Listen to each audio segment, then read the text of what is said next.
veikiausiai net buvo neišvengiamos. Vienaip ar kitaip tos regioninės proporcijos turėjo atsirasti, nes tai buvo natūraliai turbūt mūsų rinkos ekonomikos kūrimo pasekmė. Tai viena iš priežasčių, žinoma, labai smarkiai pakeitusių kaimo leidę, tai buvo tarybiniais laikais užimtumą kaime ir provincija ir tenai palaikė kolūkį, jie natūraliai turėjo žlugti ir jie žlugo. Pastaraisiais dešimtmečiais vietoje jų formavusis stambusis prekinis ūkis, kurio efektyvumas yra keleriopai didesnis ir atitinkamai darbo rinkų poreikis yra mažesnis, taigi tiek žmonių žemės ūkiai, kiek tai buvo anksčiau, deja jau nebereikėjo ir jie nebegalėjo čia būti.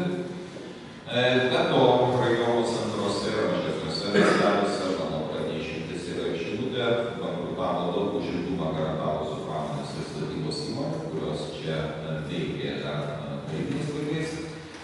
Na, o paslaugų sektorius, kuris tikrai gali tapti tam tikrą kompensuojančių veiksmų dėl to, kad regionai buvo ekonomiškai silpnesni, jis negalėjo išsiplėtoti, kadangi žmonės neturėjo perkamosios galios naudotis tomis paslaugomis ir jie dažniausiai jų sąskaitą taupydavo savo ribotas lėšas. Eikime toliau. Reikalas tas, kad nieko nedarant, arba tiksliau skiriant nepakankamą dėmesį pramoningai tolygiai regionų plėtrai, na, klostėsi labai natūralios tendencijos ir deja atotrūkis tarp atskirų regionų, tarp ekonomiškai stipresnių ir silpnesnių regionų Lietuvoje ne tik kad nemažėjo, bet jis natūraliai didėjo. Taigi, per pastarąjį dešimtmetį, aš tai šiek tiek vėliau iliustruosiu skaidrę, silpniausi regionai atsiliko nuo stipriausių tiek pagal BVP ir materialinių investicijų apimtį vienam gyventojui, tiek ir pagal vidutinį darbo užmokestį.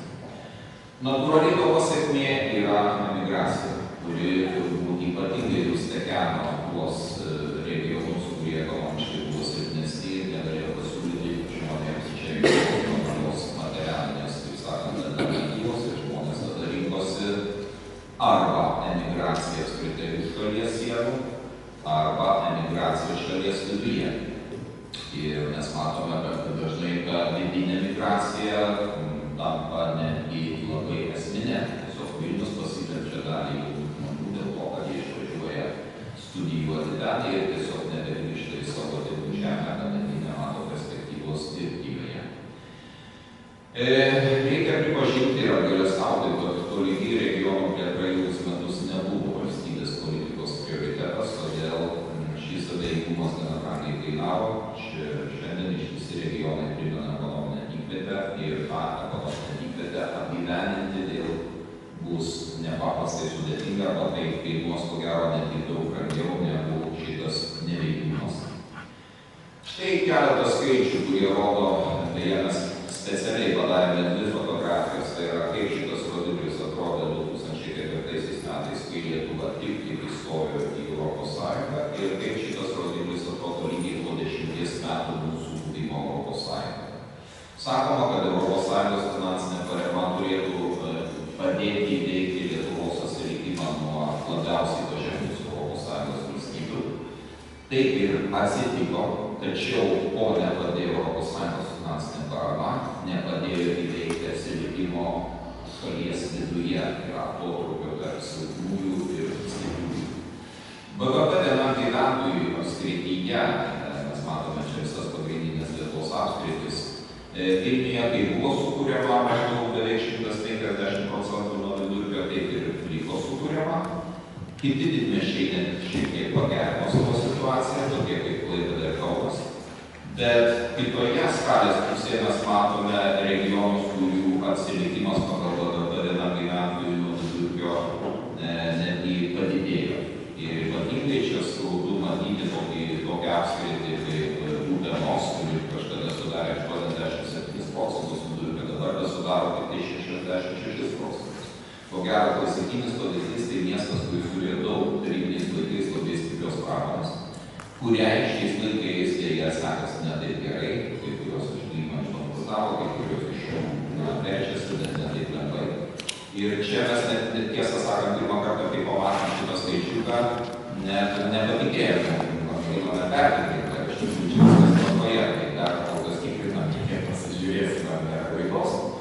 Bet reikia pažiūrėti, kad ir kitų apskričių rodikliai ir atitrūkimas pablogėjo, padidėjo, išskyrus Tauragę, kuri čia yra šiokia tokia maloni išimtis, bet tai dėja tebėra labiausiai tas dalykas pagal dabartinę gyventojų regionas, tik tiek, kad nuo 51 jie pakilo iki 56%. Gali būti klausimas, ko sąskaita. Manau, kad čia labai geras pavyzdys yra būtent Tauragės pramonės parkas, kuris įkurtas, kaip žinote, privačios iniciatyvos pagrindu ir kuris pritraukia, kaip tas sūdų kamuoliukas pritraukia vis naujus investuotojus ir suteikia galimybę ne tik įkurti darbo vietas, bet ir kelti tam tikrų mastų net ir algas. Tai yra tikrai puikus pavyzdys, kurį galima nesigėdinant minėti, nuvažiuojant po visą Lietuvą ir pasakojant apie regioninių proporcijų problemas.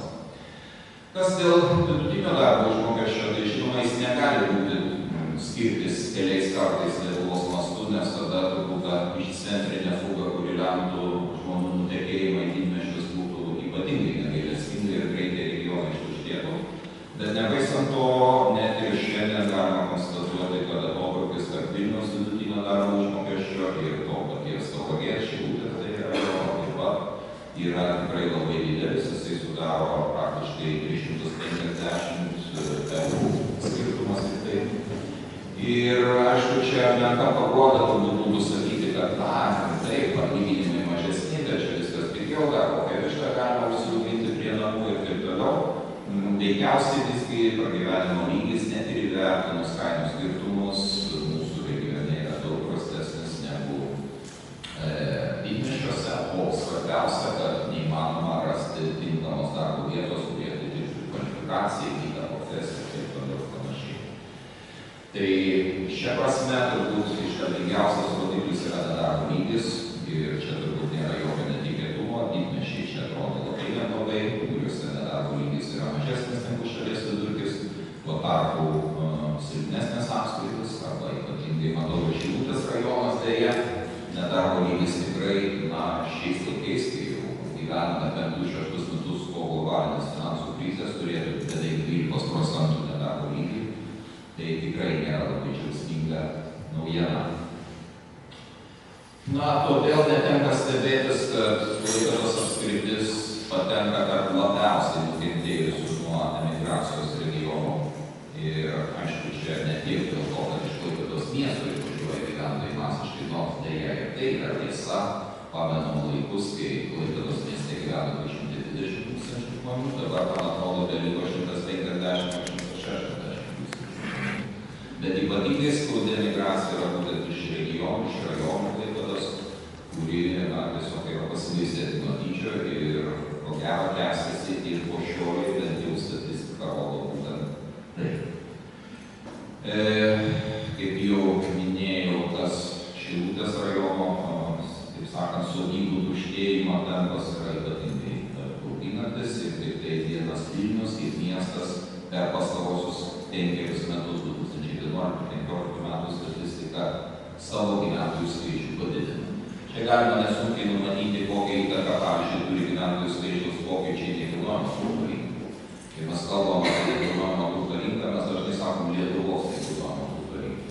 Pamirškit, mes neturim Lietuvos nekilnojamo turto rinkos, tai yra Vilniaus nekilnojamo turto rinka ir visos likusios Lietuvos nekilnojamo turto rinka. Kadangi gyventojų skaičius Vilniuje didėja, ten dar galima kalbėti apie tam tikrą rinkos atsigalimą, pagilėjimą, tačiau to negalima pasakyti apie didžiąją dalį visos kitos Lietuvos. Taigi, kokie receptai galimi sprendžiant šitą tikrai labai gilią ir labai ilgą problemą? Pirmiausia, turbūt dar ne šalies plėtra garantuoja ne tik tai ekologinį, bet ir regioninio aspekto plėstimas ir mes ilgą laiką kažkaip buvome fokusavę savo dėmesį į tai, kad jeigu eina kalba apie darnią plėtrą, tai dažniausiai čia turime galvoje ekologinį aspektą. Iš tikrųjų, regioniniai aspektai yra net ir svarbesni arba lygiai svarbus kaip ir ekologiniai aspektai. Reikalas tas, kad regioniniai netolygumai skurdina atsiliekusių regionų darbo rinką ir dar labiau sumažina jų galimybės pritraukti naujų investicijų, suformuodami tokių tikrų ratą. Investuotojai neateina, nes čia nėra darbo jėgos čia nėra dėl to, kad čia nėra ekonomikos arba nėra Silpnieji regionai reikalauja finansinės paramos, tas būtų visiškai suprantama ir ES lėšų, ir svarbiausia Lietuvos biudžeto lėšų, ir tam yra sukurtas mechanizmas, kaip didieji miestai pasidalina savo uždirbamomis pajamomis su silpnesniais regionais, tiesiog gyventojų pajamų mokesčio mažesnis negu 100% ir reiškia iš esmės, kad šitas konkretus miestas prisideda prie kitų miestų plėtros, nes tiesiog atsilikimas yra pernelyg didelis ir turi būti atsirasti tam tikras solidarumas tarp stiprių ir silpnų. Tokiu būdu silpnesnieji regionai tampa papildoma našta ekonomiškai pajėgesniems miestams ir regionams. Štai dėl to atsiranda diskusijos, o kodėl Vilnius yra toks nemylimas, kad jisai turi labai mažą procentą gyventojų pajamų mokesčio pasilieka savo, o likusią dalį prisideda solidariai prie kitų regionų plėtros. Deja, tokia yra realybė. Jeigu nebūtų taip, tai tada veikiausiai tas Vilniaus atotrūkis nuo likusių regionų būtų tiesiog dar keletą kartų spartesnis ir to turbūt niekas nenori. Kokie galėtų būti receptai situaciją gerinti? Pirmiausia, turėtumėme turėti labai struktūrizuotą valstybės politiką ir labai aiškiai subalansuoti, ko mes norime ir kokių užsienio investuotojų mes pageidavome ir kur link mes juos turėtumėme nukreipti. Tikrai neturiu iliuzijų, kad kartais mes tikrai labai norime pasitelkti visus prekių ženklus, pasaulinio masto tarptautinės kompanijas.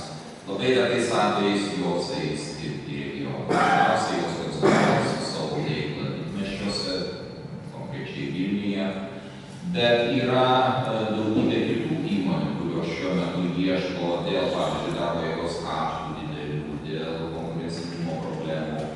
Tose pačiose ES senosiose valstybėse ieško būdų, kur iškelti savo įmonės. Ir tai yra toli gražu ne kažkokios super didžiulės kompanijos, tai yra vidutinio verslo kompanijos, arba gal ir kartais nesmulkesnio verslo kompanijos, kurios taip, jos ieškotų alternatyvų ir ieškotų galimybių nukreipti savo veiklą kitur, bet jos kaip tik galėtų ateiti būtent į Lietuvos regionus ir visai nebūtinai fokusuoja savo ambicijas ir taip sustoja kažkur tai Lietuvos didmiesčiuose.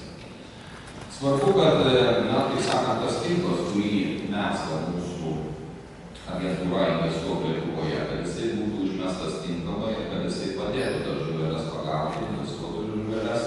Ir šia prasme turbūt investuotojų Lietuvoje veikla turėtų bazuotis ir ne tiek koncentruotis čia, dirbti iš čia, iš Lietuvos, bet ir iš tikslynių valstybių, kuriuose tie investuotojai yra, iš kurių ketinama jos prisidėlioti. Ir šiuo tikslu galima pasitelkti tose šalise gyvenančius bei dirbančius tautiečius, ar nuotolinio darbo, ar laikino darbo partnerių. Smulkaus ir vidutinio verslo apmokestinimo naštos mažinimas. Deja, dažniausiai tai lieka deklaracijos, realybėje ta našta nemažėja, programos reguliavimas dažniausiai nemažėja. Šia prasme, dažnai yra sakoma, kad mes galime pagerinti regionų padėtį, didindami minimalią mėnesio algą, nes dažniausiai regionuose, ypatingai silpnesniuose, yra didelė žmonių, kurie tą minimalią mėnesio algą gauna.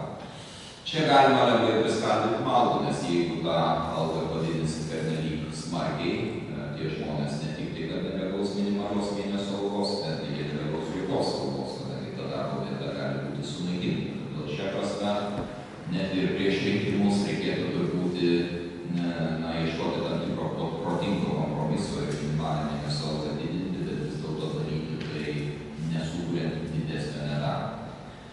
Vietoje minimalios mėnesio algos didinimo, ir tą reikėtų visada tik tai sveikinti, būtų tikslingas prašiau didinti neapmokestinamąjį pajamų dydį, kuris, kaip jūs žinote, dėl savo sistemos koncepcijos dažniausiai ir didžiausia nauda turi būtent tiems žmonėms, kurie gauna mažiausias pajamas. Tai turėtų kaip tik teigiamos įtakos netgi ne tiek didmiesčiams, kadangi ten ne tiek jau ir daug tų žmonių gauna minimalias pajamas, o būtent regionuose. Regioninės dimensijos skirstant ES paramos lėšas stiprinimas, apie tai gerbiamas meras jau kalbėjo, vadinga valstybės regionų politika, tai visa tai yra tiesa.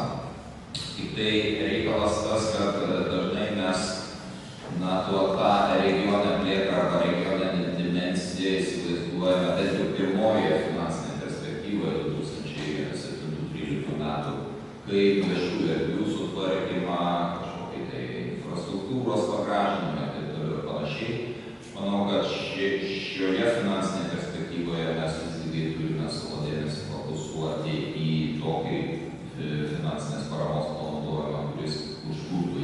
investicijas, kuris leistų pakelti regiono ekonomiką. Nes viešųjų erdvių sutvarkymas taip yra labai geras dalykas, bet jisai be kita ko reikalauja savo išlaikymą. Tada klausimas, kaip tas sutvarkyta graži infrastruktūra bus palaikoma, pavyzdžiui, ne 3-10-15 metų perspektyvoje. Dar blogiau, kad yra tai, kad toks viešųjų erdvių sutvarkymas duoda darbo, bet duoda darbo tik tol, kol viskas yra sutvarkoma, o tos statybos bendrovės po darbo nebetenka ir tada tos darbo vietos yra pilnainimas. Pačių savivaldybių požiūris į investicijas, nepaprastai svarbus. Taip mes prisimename Chevron atvejį ir jis tikrai nėra vienareikšmis. Aš čia ne dėl to važiavau, kad sakyti, oi, jisai geras buvo Chevronas, aš taip gaila, kad, reiškia, pagėgių, atsiprašau, Žygaičių savivaldybė buvo ir tokia netoliaregiška, ir, kaip sakant, kad žmonės organizuoti buvo prieš tai. Ne, bet tikrai skalūninių dujų išdavimas, ir mes tą matome ir Europos patirtimi, nėra vienareikšmis dalykas, tai turi daug visokių ekologinių pasiekmių. Bet aš esu girdėjęs daugybę kitų atvejų, kuomet ir netaikau to šilutėj, tikrai nesu susipažinęs su situacija, bet dažnai jau tenka girdėti tokius skundimus ir manau, jie nėra išpirštos aukštai, kuomet investuotojas potencialus atvažiavęs į vieną ar kitą regioną susipažinti su savo veiklos galimybėmis, dažniausiai turi padaryti mandagumą vizitą pas merą, nusilenkti jam, o jeigu jis to nepadaro, kyla daugybė kliūčių ir problemų, dažniausiai jis ten nelaukiamas. Apskritai turbūt reikėtų traktuoti tuos potencialius investuotojus kaip į padėjėjus, kurie leis pakelti rinkėjų perkamąją galią, sukursiems darbo vietas ir leis pakelti regiono ekonomiką. Bet dažnai nulėmė tas toks žinybinis požiūris. Ateis čia konkurentas dar vienas, o kadangi kai kuri verslininkų dalis dirba ir savivaldybės taryboje, jie iš karto į tokį verslininką pradeda žiūrėti kreivai ir traktuoja jį kaip potencialią grėsmę, dažniausiai sukuria visas priežastis arba prielaidas, kad tas verslininkas apsisuktų ant kūnų, išeitų ir nebegrįžtų. Bet šitokiu būdu mes prarandame šansą ir tikrai labai bus sunku pakeisti šitą įvykdą status quo, jeigu požiūris į tai nesikeis. Ir mes matome iš kitos pusės, kad kai kurios aktyvios savivaldybės, tas pats Tauragės pramonės parkas, druskininkai su visomis, reiškia, tomis kitomis istorijomis, kurios galbūt ir kartais pašiedamos yra, kartais kalbama apie visokius kitokius psichologinius dalykus, bet vis dėlto reikia pripažinti, kad tai yra milžiniškas skirtumas, kaip druskininkai atrodė, pavyzdžiui, 1998 metais ir kaip druskininkai atrodo 2015 metais. Tai yra iš tikrųjų aktyvios savivaldybės veiklos dėka padaryti dalykai. Šiaip aš kaip ekonomistas visada sakau, kad turbūt geriau jau duoti meškerę, o ne žuvį, ne pašalpą, tokia politika yra efektyviausia. Todėl manau, kad verslo potencialą vietose padėtų skleisti smulkusis ir vidutinis verslas, kuris sukurtų darbo vietas, sumažintų socialinės paramos gavėjų skaičių. Smulkiam ir vidutiniam verslas skleisti padėtų ne tik mažesni mokesčiai, bet ir galbūt visiškas atleidimas nuo jų pirmaisiais veiklos metais. Europos Sąjungos paramą pirmiausia skirti investiciniams, o ne elementariems viešųjų erdvių tvarkymo projektams, ir aš tikiuosi, kad tai taps šios finansinės perspektyvos leitmotyvų. Na ir sukurti veikiančią ir verslo poreikius reaguojančią darbo jėgos perkvalifikavimo sistemą, kuri leidžia verslui atrasti vietoje, ne kažkur tai vežtis iš labai toli, bet atrasti vietoje reikiamos kvalifikacijos darbuotojų. Išlaikyti gyventojus provincijoje galima, bet tuo tikslu turbūt reikia kartais ir palengvinti jų keliones į regionų ir ekonominius centrus. Na, turbūt taip nebus, kad visiškai galima bus užtikrinti visas darbo vietas būtent čia, už ranko, taip sakant. Žinau, kad nemažai verslininkų darbdavių savo iniciatyvą, savo lėšomis mėgina tuos darbuotojus pasitelkti iš artimesnių regionų. Ko gero, tos vienas iš pavyzdžių galėtų būti Vilnius vietinė, ne tos jau tolimas pavyzdys geografiškai, kuomet vežasi savo darbuotojus iš Tauragės, nežinau, kiek ten kilometrų, turbūt apie 26 ar 28. Ir jie tiesiog pasitelkia tuos darbuotojus, organizuodami savo transportą ir taip toliau. Manau, kad šitas dalykas turėtų vis labiau būti ir valstybės prioritetų, jeigu valstybės ir valdybės iš tikrųjų nori, kad ta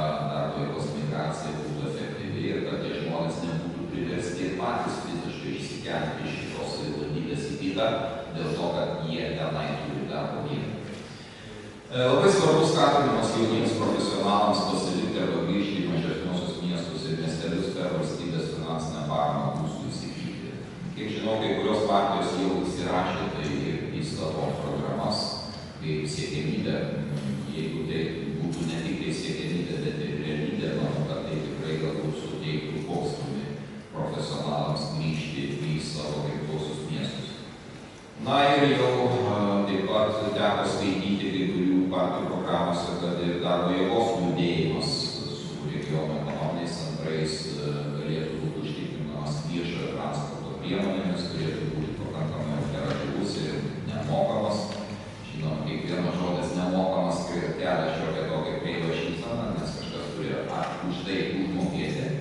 Šiuo atveju tai tikrai turėtų būti dėja biudžetiniai pinigai, bet tie biudžetiniai pinigai išleisti tikrai sugrįžtų, nes žmonės turėtų darbą, žmonės galėtų mokėti mokesčius ir tai būtų atgauta papildomų mokesčių sąskaita. Na, labai svarbu ypatingai dabartinėme amžiuje, kuomet vis daugiau paslaugų galima atlikti neišeinant iš namų, geresnių sąlygų dirbti internetu ir iš namų sudarymas. Tai turbūt būtų ir štai tokios keletas tokių minčių šitą temą. Tik tai noriu akcentuoti tai, ką norėjau savo pranešime pasakyti, kad visgi problema, kuri šiuo metu Lietuvą kankina, tai yra regioniniai netolygumai, tai nėra iš tų problemų rato, kurios sprendžiasi savaime. Tiesiog turi praeiti laikas ir jos išsisprendžia. Taip nebūtų. Ir problema bus tik tai didesnė, jeigu mes neveiksime prieš šitą problemą ir